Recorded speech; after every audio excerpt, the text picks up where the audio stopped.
Thousands of protesters came onto the streets of Baghdad today in anger at the Israeli bombardment of the Gaza Strip. Similar demonstrations were observed in other parts of the country, multiple other cities across the country after hardline Shiite cleric Muqtada al-Sadr called for the protests.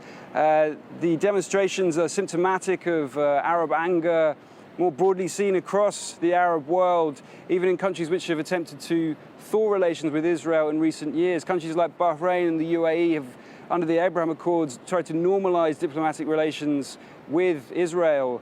As for Iraq, though, Iraq's diplomatic relations with Israel have never existed, and these clashes have only made matters worse, reflected by the number of demonstrators seen on the streets today. Technically, Iraq has been at war with Israel since 1948.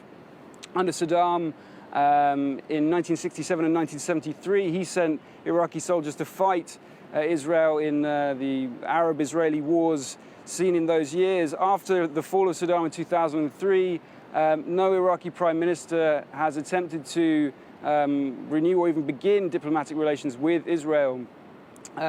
So strongly anti-Israeli sentiment being perpetuated on the streets of the capital today at the ongoing bombardment in Gaza. Now in other news, France